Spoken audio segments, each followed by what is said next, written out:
ప్రార్థన చేయటానికి అందరం ప్రార్థన చేస్తాం, కానీ యుక్తముగా ప్రార్థన చేయటం అనేది విశేషమైనది. ఈ గుడ్డి భర్తమయ్య అనబడిన గుడ్డివాడు చేసింది అదే. అడగటానికి అనేక అవకాశాలున్నా యుక్తంగా అడిగాడు. వాడు డబ్బు అడుగుండొచ్చు, ధనం అడుగుండొచ్చు, భోజనం అడుగుండొచ్చు, మంచి స్థాయి అడుగుండొచ్చు, ఏదైనా అడుగుండొచ్చు వాడు. కానీ వాడి జీవితానికి ఏది మంచిదో, వాడి జీవితానికి ఏది బాగు చేస్తుందో అది వాడు గుర్తెరిగి వాడు దాన్ని అడిగాడు. అయ్యా, నా కంటి చూపు లేదు, కంటి చూపిస్తావా అని అడిగాడు. అందుకని మనం అసలు ఎవరిని అడుగుతున్నామో తెలిస్తే ఏం అడగాలో తెలిసిద్ది. ఈ వ్యక్తి ముందున్నది దేవుడు అని కాకుండా ఏదో ఒక సామాన్యుడిగా అనుకున్నట్లయితే ఈ ప్రశ్న అడిగేవాడు కాదు, డబ్బో భోజనం ఏదో అడిగేవాడు. కానీ ఈయనకు అర్థమైంది ముందు ఉన్నటువంటి వ్యక్తి దేవుడని. కళ్ళు కనబడకపోయినా చూడకపోయినా ముందున్నది దేవుడని గుర్తెరిగి యుక్తంగా అడిగాడు. నా అంశం ఏంటిదనంటే, ఈ గుడ్డి వ్యక్తిని మీకు పరిచయం చేయడానికి గల నా ముఖ్య అంశం ఏంటిదంటే, గుడ్డివాడైనా సరే యుక్తంగా అడిగాడు. ఆయనకి ఏం కావాలో బాగా కరెక్ట్గా అడిగాడు, కరెక్ట్గా పొందుకున్నాడు, స్వస్థత పొందాడు, అయిపోయింది, ఆయన లైఫ్ సెటిల్ అయిపోయింది. ఇక అయితే మన జీవితాల్లో పొద్దున్న లేస్తే సాయంత్రం దాకా ఎన్నో ప్రార్థనలు చేస్తాం, కానీ యుక్తంగా ప్రార్థన చేయటం రాదు. మీకే కాదు, నాకు కూడా రాదు, నాకే కాదు, పౌలుకు కూడా రాదని చెప్తున్నాడు. మనకు రాదని ఆయన స్వయంగా చెప్పేస్తున్నాడు. యుక్తముగా ప్రార్థన చేసేటువంటి ఒక అవకాశం మనకు లేదు, అంత తెలివి జ్ఞానం లేదు. ఏం అడగాలి దేవుని దగ్గర నుండి, ఏమి పొందుకోవాలి దేవుని దగ్గర నుండి. అడగటానికి అనేకం అడగవచ్చు, పొందుకోవటానికి అనేకం పొందుకోవచ్చు. ఇదే గుడ్డివాడు గమనించండి, 10 రూపాయలు అడిగితే దేవుడు 10 రూపాయలు ఇచ్చి ఉండకపోవచ్చా? అయ్యా ఆకలి అవుతుంది తినలేదంటే అడిగితే ఇచ్చేవాడు కాదా? అడిగేవాడు, దేవుడు ఇచ్చేవాడు. మన జీవితాల్లో కూడా ఏదో అడుగుతున్నాం, ఏదో పొందుకుంటున్నాం, అంతే. ఆలోచించండి. అయ్యా ఆకలి అవుతుంది, అడుగు, ఇచ్చేవాడు. అయ్యా అప్పు ఉంది, అప్పు తీర్చేవాడు. అడగటం పొందుకోవటం గొప్ప విశేషం కాదు, యుక్తముగా అడగటం గొప్ప విశేషం. హల్లెలూయా. అందుకనే శిలువ మీద ఒక దొంగ ఉన్నాడు. 2 దొంగలు అటు ఇటు ఉన్నప్పుడు ఓ దొంగ దేవుణ్ణి వెక్కిరిస్తాడు, మరో దొంగ యుక్తంగా అడుగుతాడు. ఒకసారి ఆ విషయం కూడా చదువుదాం చూడండి. ఇది లూకాసు వార్త 23వ అధ్యాయానికి వద్దాం చూడండి. లూకాసు వార్త 23వ అధ్యాయం 39వ వచనం నుండి. వేలాడవేయబడిన ఆ నేరస్తులలో ఒకడు ఆయనను దూషించుచు, నీవు క్రీస్తువు కదా, నిన్ను నీవు రక్షించుకునుము, మమ్మను కూడా రక్షించుమని చెప్పాను. అయితే రెండవ వాడు వానిని గద్దించి, నీవు అదే శిక్షా విధిలో ఉన్నావు గనుక దేవునికి భయపడవా? దేవునికి భయపడవా? మనకైతే ఇది న్యాయమే. మనం చేసిన వాటికి తగిన ఫలము పొందుచున్నాము. కానీ ఈయన ఏ తప్పిదము చేయలేదని చెప్పి ఆయనను చూచి యేసు నీవు నీ రాజ్యంలోనికి వచ్చినప్పుడు నన్ను జ్ఞాపకము చేసుకొనుమని. చాలు. ఈ గుడ్డివాడైన భర్తిమయ్యే యుక్తంగా అడిగాడంటే మొత్తం బైబిల్ గ్రంథం ఆది కాండం నుండి మలాకి వరకు ఈయన కంటే యుక్తంగా అడిగినోడు మళ్ళీ ఇంకొకటి కనపడ్డు. ఎవరు అడిగిందంటే మళ్ళీ దొంగోడు. మంచోడు కూడా ఏం కాదు, భక్తిపాటు కూడా కాదు. చెప్తున్నాను, ఆది కాండం నుండి ప్రకటన గ్రంథం వరకు అబ్రహామే కానీ యాకోబే కానీ ఈయన యుక్తంగా అడిగినంత యుక్తంగా ఏ భక్తుడు ఎవరు అడగలేదు. మనం విన్నాక అనుకున్న భర్తిమయ్య కూడా అడగలేదు. ఎందుకు ఏం అడిగాడంటే, ఈ దొంగ ఆయన శిలువలో ఈయన వేలాడుతున్నాడు, పక్కనే దేవుడు వేలాడుతున్నాడు. అయ్యా ఇన్ని రోజులు నేను తప్పులు చేశాను, నా పాపాలు క్షమించు అంటే పాపాలు క్షమించేవాడు. కానీ ఈయన అడగటానికి ఒకే అవకాశం ఉన్నట్టుంది. ఆ అడిగినది ఎలాగ అడిగాడంటే, అయ్యా నువ్వు నిత్యరాజ్యంలోనికి వెళ్తావు కదా, నిత్యరాజ్యంలోనికి వెళ్ళినప్పుడు నేను కూడా నీ పక్కన సిలువ వేయబడ్డాను, నీ పక్కన నేను కూడా ఉన్నానని ఒక్కసారి జ్ఞాపకం చేసుకోయా అని అన్నాడు. అన్న వెంటనే దేవుడిచ్చిన జవాబు, నువ్వు నాతో పాటు కూడా ఉంటావు. ఈ ఒక్క విషయంలో ఎన్నున్నాయి తెలుసా? బాప్తిసం తీసుకోకపోతే బాప్తిసం తీసుకున్నట్టే, పరిశుద్ధాత్మను పొందుకోకపోతే పరిశుద్ధాత్మను పొందుకున్నట్టే, పాపక్షమాపణ పొందుకోకపోతే పాపక్షమాపణ పొందుకున్నట్టే, పరలోకానికి పడకపోతే వెళ్ళబడినట్టే. ఒకేసారి అన్ని కలిపి ఒక ప్యాకేజ్ అనమాట.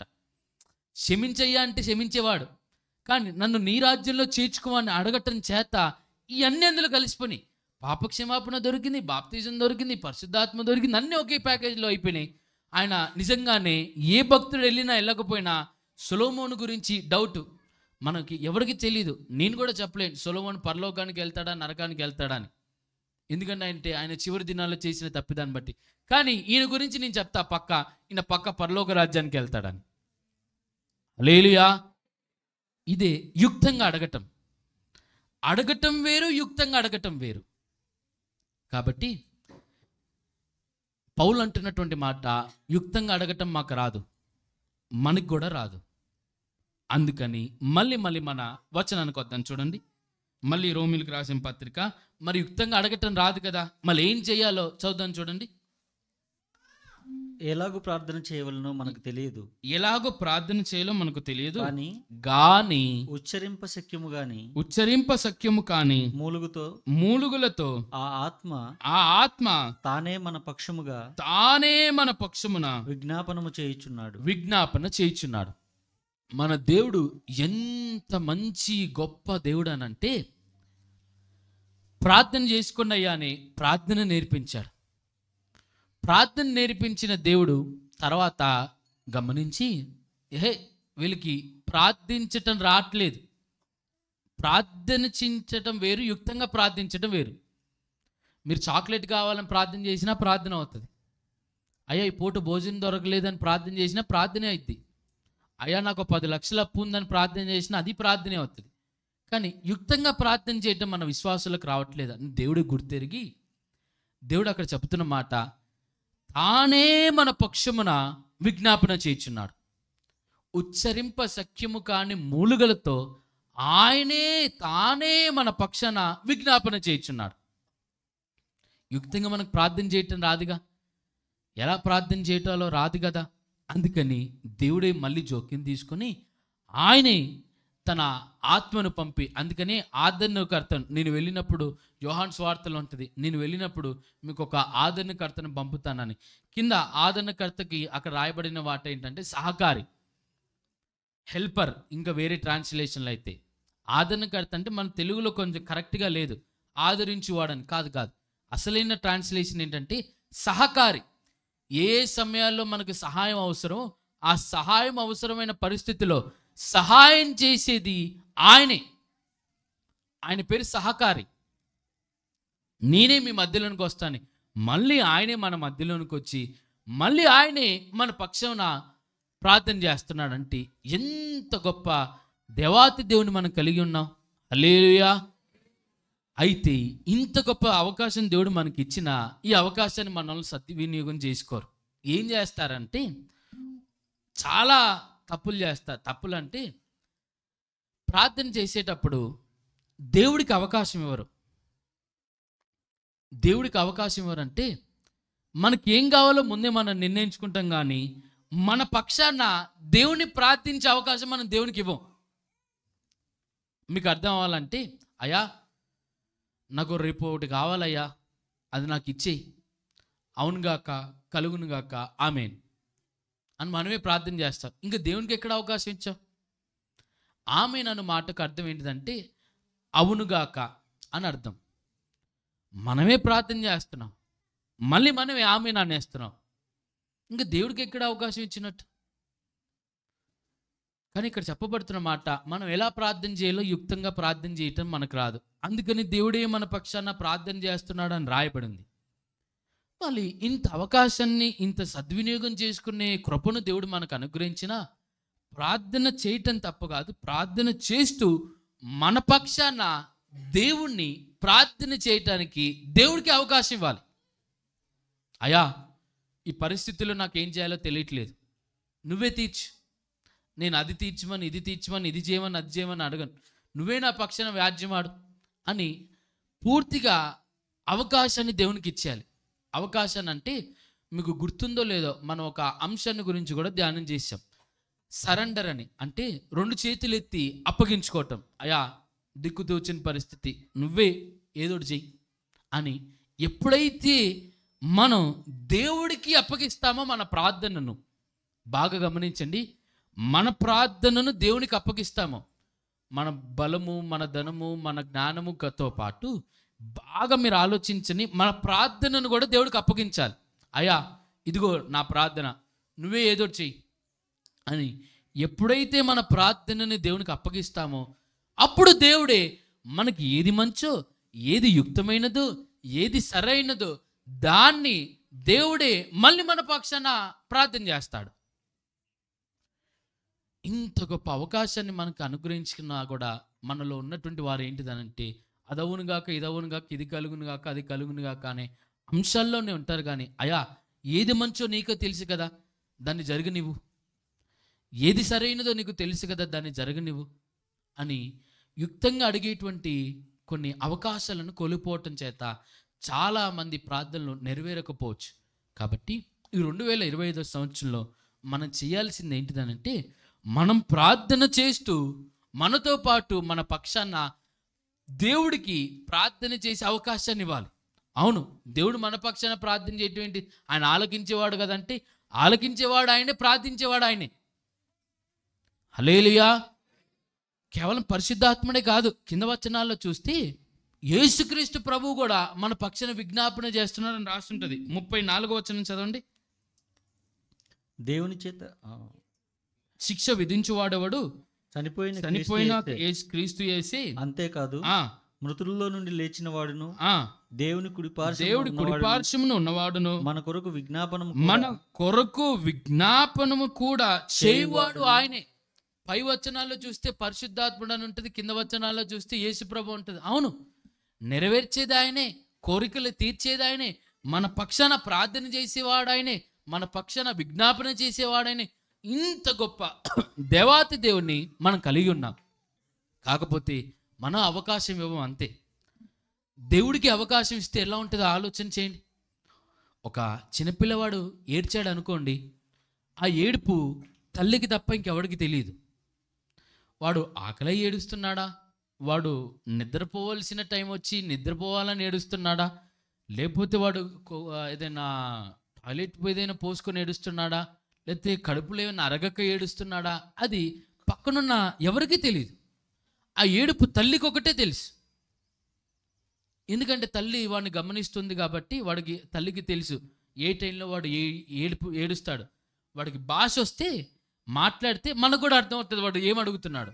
కానీ ఆ ఏడుపు ఒకటే ఏడుపు, ఆకలైనా ఒకటే ఏడుపు, అది నిద్రపోవాలన్నా ఒకటే ఏడుపు, కడుపులో నొప్పి వచ్చినా ఒకటే ఏడుపు. కానీ తల్లికి తెలిసింది ఏ ఏడుపు అన్నది, గుర్తించగలదు. అలాగే మనం ప్రార్థించేటప్పుడు మనం పరిశుద్ధాత్మని సహాయం ఎందుకు అడగాలనంటే మన ప్రార్థన దేవునికి ఏది యుక్తమైనదో ఆయనకే తెలుసు, ఏది సరైనదో పరిశుద్ధాత్ముడికి తెలుసు. మన జీవితాల్లో ఏది మనకు మంచిది అది అడగటం పొందుకోవటం ఆయనకి మాత్రమే తెలుసు. కాబట్టి ఇది అడిగితే అది పొందుకుంటే అది మంచిదని ఆయనకి తెలుసు. కాబట్టి ఆ అవకాశాన్ని ఆయనకి ఇస్తే ఆ అవకాశాన్ని దేవుడు తీసుకొని మన పక్షాన దేవుడే అది అడిగి మళ్ళీ అది దేవుడే మనకు అనుగ్రహిస్తాడు. ఇంకొంచెం ఇప్పుడు ఈ వచనం మనకు అర్థమైంది కాబట్టి దీనికి ఇప్పుడు అనుసంధానమైన 27, 28 వచనాలు చదవండి. మరియు హృదయములను పరిశోధించువాడు ఆత్మ యొక్క మనస్సు ఏదో ఎరుగును, ఆత్మ యొక్క మనసు ఏదో ఎరుగును, ఏలయనగా ఆయన దేవుని చిత్త ప్రకారము, ఆయన ఏదంటే అది కాదు, మీరు ఏది పడితే అది కాదు, కేవలం ఆయన దేవుని చిత్త ప్రకారము పరిశుద్ధుల కొరకు విజ్ఞాపన చేయుచున్నాడు. అయితే మళ్ళీ మీకు ఇక్కడ ఒక వచనాన్ని కూడా గుర్తు చేయాలి. అంటే మీరు ఇది ఏది అడిగితే అది దాన్ని మీకోసం విజ్ఞాపన చేస్తాడా? ఇప్పుడు దొంగోడు ఉన్నాడు, దొంగతనం కోసం ప్రార్థన చేస్తాడు, అవునంటారా కాదంటారా? వాడు ఒకవేళ క్రైస్తవుడు అయితే వాడు దానికోసం ప్రార్థన చేస్తాడు. అంటే దేవుడు కూడా ఆ దొంగతనం కోసం విజ్ఞాపన చేస్తాడా? కాదు. ఇక్కడే అసలైనటువంటి అంశం వచ్చింది. ఏంటిదనంటే ఏది పడితే అది కాదు, ఏది దేవుని చిత్త ప్రకారమో దానిని మన పక్షాన దేవుడు విజ్ఞాపన చేస్తాడు. ఇది నీకు మంచిది అయితే నీ కోసం విజ్ఞాపన చేస్తాడు. వద్దు ఒకటి నువ్వు అడిగావు, అది అడిగితే నువ్వు పొందుకుంటే నీకు జీవితంలో కీడు జరిగిద్ది అనుకో, అది దేవుడు అనుగ్రహించాడు అంతే. దానికోసం దేవుడు నీ కోసం విజ్ఞాపన చేయడు. విజ్ఞాపన ఎందుకు చేయడు, ఎందుకు పొందుకోవట్లంటే అది నీకు మంచిది కాదని ఆయనకు తెలుసు. ఏది నీకు మంచో, ఇంకా కింద వచనాల్లో ఉంటుంది ఏది మంచో అని. ఏది దేవుని చిత్తమో నీ జీవితంలో పొందుకోవటం, దాని గురించి ఆయన నీ పక్షాన విజ్ఞాపన చేస్తాడు. ఇంకొంచెం ముందుకెళ్ళండి. దేవుని ప్రేమించు వారికి, దేవుని ప్రేమించు వారికి అనగా ఆయన సంకల్పము చొప్పున, ఆయన సంకల్పము చొప్పున అనగా ఆయన చిత్తము చొప్పున పిలువబడిన వారికి మేలు కలుగుటకై సమస్తమును సమకూడి జరుగుచున్నవని ఎరుగుదుము. ఏది మేలు నీ పొందుకోవటం అనేది ఆయనే మన పక్షాన విజ్ఞాపన చేసి ఆయన మన పక్షాన వ్యాజ్యమాడుతాడు. హల్లెలూయా. ఈ 2025 సంవత్సరంలో మీరు దేని గురించైనా ప్రార్థన చేయండి, కానీ ప్రథమంగా ఓ 3 అంశాలు మాత్రం మర్చిపోకండి. మీరు ఇదే దాని గురించైనా ప్రార్థన చేసుకోండి. దేవుని చిత్తం అయితే దాన్ని మీకు అనుగ్రహిస్తాడు ఖచ్చితంగా. అది మీకు దేవుని ఏర్పాట్లో ఉంటే అది ఖచ్చితంగా అనుగ్రహిస్తాడు. ఓ మంచి సొంత గృహం కావాలని ప్రార్థన చేయి, దేవుని చిత్తంలో అది కనుక ఉంటే ఈ 2025లోనే అనుగ్రహిస్తాడు. ఓ మంచి వాహనం కావాలని ప్రార్థన చేయి, అది దేవుని చిత్తంలో ఉంటే ఖచ్చితంగా అది నీకు అనుగ్రహిస్తాడు. లేదో మంచి ఉద్యోగం, వ్యాపారం ఏదైనా సరే అది దేవుని చిత్తంలో ఉంటే అది ఖచ్చితంగా ఈ సంవత్సరం మనం పొందుకుంటాం. అయితే దేని గురించైనా ప్రార్థన చేయి, కానీ ప్రథమంగా ఓ 3 అంశాలను మాత్రం ఈ 2025 సంవత్సరంలో మర్చిపోకండి. ఏంటిదనగా, మొట్టమొదటిది మనం విన్నాక ఒక వ్యక్తిని చూపించాను. ఆదికాండం మొదలుకొని ప్రకటన గ్రంథం వరకు ఏ భక్తుడు నీ చూసినా ఎవ్వరూ అడగలేనటువంటి ఒక యుక్తమైన దాన్ని ఓ దొంగ అడిగాడని. అది అబ్రామే కానీ యాకోబే కానీ ఎవరు అడగలేని దాన్ని ఆయన అడిగి పొందుకున్నాడు. ఏంటిది అదంటే అది నిత్యరాజ్యం. దీన్ని మర్చిపోకండి. ఈ భూమి మీద మనం ఎన్ని పొందుకున్నా, ఎన్ని పాపక్షమాపణలు, లేకపోతే ఎన్ని ఆశీర్వాదాలు, ఎన్ని దీవెనలు పొందుకున్నా ఈ నిత్యరాజ్యం మిస్ అయితే దానికంటే గొప్ప కీడే కానీ లేకపోతే గొప్ప అవకాశాన్ని కోల్పోయినట్టుగా ఇంకేది ఉండదు. కాబట్టి ఈ 2025 సంవత్సరంలో మీరు ప్రథమంగా అడగాల్సింది ఏంటంటే, నేనును నా కుటుంబమును యెహోవాను సేవించేదామని యెహోషువ ఎలాగైతే చెప్పాడో, నేనును నా కుటుంబమును నిత్యరాజ్యంలో చేరాలని ప్రార్థన చేయండి. దీనికంటే బైబిల్ గ్రంథంలో యుక్తమైనది ఏది మీకు కనపడదు. మీరు ఏదైనా అడగండి, దీన్ని మించిన యుక్తమైనది ఏది ఉండదు. అసలు దీన్ని మించింది అసలు ఏది ఉండదు. మనం చేసేదల్లా దానికోసమే. అందుకని నేనును నా కుటుంబంలో ఒకవేళ దేవుడు రాకడ ఆలస్యమై దేవుడి రాకడ కనుక ఈ 2025లో వస్తే నేనును నా కుటుంబమును నిత్యరాజ్యంలో చేరాలని ప్రార్థన చేయండి. దీనికంటే యుక్తమైనది లేనే లేదు. రెండవది, ఈ 2025 సంవత్సరంలో దేవుని సన్నిధానాన్ని పోగొట్టుకునే వాడిగా ఉండొద్దని ప్రార్థన చేయండి. ఎప్పుడు వీలైతే అప్పుడు ప్రార్థనలు గడిపేటువంటి అవకాశం, ఎప్పుడు వీలైతే అప్పుడు వాక్యాన్ని చదువుకునే అవకాశం దేవుడు మనకు అనుగ్రహించాలి. దేవుడే అనుగ్రహించకపోతే మనం ఏదో పనిపాటల్లో ఉండి మనం మిస్ అయిపోతాం. దేవుని సన్నిధానానికి దూరమయ్యే పరిస్థితి నాకు రానియొద్దు, నా కుటుంబానికి రానియొద్దని రెండోది అడగండి. ఇది కూడా ప్రాముఖ్యమైనది. ఎందుకనంటే నువ్వు మొదటిది అడగాలంటే ముందు దేవుని సన్నిధానంలో ఉండాలి కదా.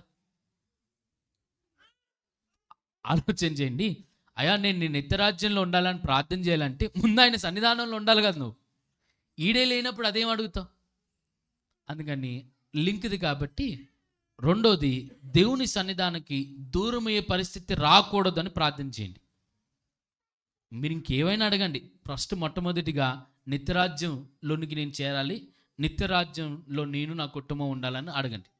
రెండోది, ఈ భూమి మీద ఉన్నంత వరకు నీ సన్నిధానమునకు దూరమయ్యే పరిస్థితి నాకు రానీయకండి.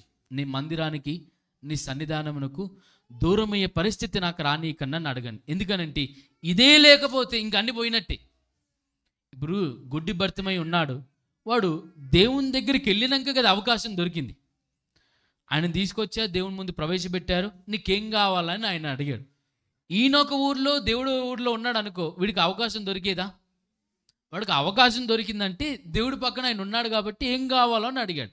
అలాగే మన జీవితాల్లో ఏది జరగాలన్నా, ఏది పొందుకోవాలన్నా, ఏది అడగాలన్నా ముందు ఆయన సన్నిధానంలో ఉండాలి మనం. ఆయన మందిరంలో ఉండాలి. ఇది మర్చిపోకండి. మూడోది కృప. మీకు గుర్తుందో లేదో, వారమో 2 వారాల్లో 3-4 వారాల కిందటో దావీదుపై చూపిన శాశ్వత కాలమైన కృప అని మనం ధ్యానం చేశాం. కృప పోగొట్టుకునే అవకాశం కూడా ఉంటుంది కాబట్టి కృప కోల్పోయేది కాదు, మనం కృపను కాపాడుకొని చిరకాలం మనము, మన పిల్లలు, మన కుటుంబం అంతా పొందుకునే కృపను పొందుకోవాలి. అదే శాశ్వత కాలమైన కృప అని ధ్యానం చేశాం. ఆ కృప కూడా ఈ 2025 సంవత్సరంలో కావాలని ప్రార్థించింది. ఆ కృపనే ఉందనుకో, ఇంకా అన్నీ ఉన్నట్టే. డబ్బా వచ్చినట్టే, ఆహారమా వచ్చినట్టే, అప్ప తీరిపోయినట్టే, ఇల్లా వచ్చినట్టే, లేకపోతే బండా వచ్చినట్టే. ఆ కృపనే ఉంటే అన్నీ ఉన్నట్టే. ఇక కృప అనేది ఎలాంటిదని అంటే, నువ్వు కూర్చున్న చోటికి అన్ని తెచ్చిచ్చేది. అందుకని ఈ 3 ప్రాముఖ్యమైనవి. మొట్టమొదటిది నిత్యరాజ్యం, రెండోది దేవుని సన్నిధానం, మూడోది దేవుని కృప. ఈ 2025 సంవత్సరం అంతా ఈ 3 గురించి అడగండి. అయ్యా, యుక్తమైనది అడగమన్నావు కదా, ఇదిగో ఈ 3 అడుగుతున్నాను అని. ఇవి అడిగినాక ఇంకేమైనా మీకు ఉంటే వాటిని కూడా అడగండి. ఈ 3 అడిగితే అన్నీ వచ్చినట్టే నా లెక్కలో. ఈ 3 అడిగితే మీ జీవితంలో ఏ అవసరం ఉందో అవన్నీ పొందుకున్నట్టే. ఈ 3 కాక మరి ఏ వాటిని అడిగినా అదొకటే పొందుకుంటాం. ఆ గుడ్డోడు డబ్బు కావంటే డబ్బు వచ్చేది కానీ స్వస్థత వచ్చేది కాదు.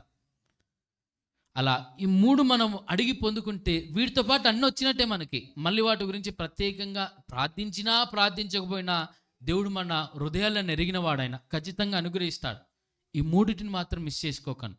ఈ 2025 సంవత్సరంలో దేవుడు మనతో మాట్లాడుతున్న మాట ఈ రోమిలికి రాసిన పత్రిక 8వ అధ్యాయం 26వ వచనం. బలహీనతలో మన పక్షాన సహాయం చేయటానికి ఉన్నాడు. సహాయం చేయటానికి ఉంటూనే ఏది యుక్తమైనదో అడగటానికి మనకు తెలియదు కాబట్టి తానే మన పక్షాన విజ్ఞాపన చేస్తున్నాడు. ఈ విజ్ఞాపన చేయటానికి మనం ఆయనకు అవకాశం ఇవ్వాలి. అయ్యా, నీ చిత్తమేదో జరగనివ్వు, నీ చిత్తమేదో నా జీవితంలో ఈ సంవత్సరం జరగనివ్వు, నువ్వు అనుగ్రహిస్తే అది జరుగుతుంది, నువ్వే నా పక్షాన విజ్ఞాపన చేయని దేవునికి ఆ అవకాశాన్ని ఇవ్వాలి. అవకాశాన్ని ఇస్తూ మన బాధ్యత అడగటం కూడా మన బాధ్యత కాబట్టి ఏది అడిగినా అడగకపోయినా, అందుకే మీకు చెప్తుంది యుక్తమైనది ఏదో అడగాలి, దేవునికి అవకాశం ఇవ్వాలంటే అసలు ప్రార్థించడం మానేయటం అని అనుకుంటారు. కాదు కాదు, ప్రార్థించవలసిన బాధ్యత మనది. కాబట్టి ఆ ప్రార్థనలు దేని గురించి అడుగుతామంటే ఈ 3 అంశాలు. అయ్యా, నీ నిత్యరాజ్యంలో చేరాలి, నీ సన్నిధానమునకు దూరమయ్యే అవకాశం నాకు ఇవ్వకండి, నీ సన్నిధానంలో గడపాలి. మూడోది, నీ కృప నన్ను దాటిపోవచ్చు, నీ కృప నాపైదా నా కుటుంబం మీద ఉంచమని. వీటన్నిటి గురించి ఈ 2025 సంవత్సరంలో కనుక మనం ప్రార్థన చేస్తే ఖచ్చితంగా వాగ్దానం అయితే ఒకటేనండి. వాగ్దానం అయితే ఒకటే. ఇవే ఉన్నాయి అనుకో, అన్ని వాగ్దానాలు మనీ. మీకు అర్థం కావట్లేదు. వాగ్దానం అయితే ఒకటే. ఈరోజు ఏదైనా ఒక మంచి వాగ్దానం తీసుకొని మీకు సందేశాన్ని ఇచ్చానుకో, ఒకటే వాగ్దానం అందరికీ కాదు. ఇదే యుక్తమైనది. ఎవరికి ఏది యుక్తమైనదో ఆయనకు తెలుసు. ఇదే వీటి గురించి మీరు ప్రార్థన చేశారనుకోండి, ఈ 2025 సంవత్సరంలో గొప్ప మేళను మనం చూస్తాం. హల్లెలూయా. ఇటు మాటలు దేవుడు మన వెనుకల్లో మన హృదయాల్లో దీవింపజేయను గాక.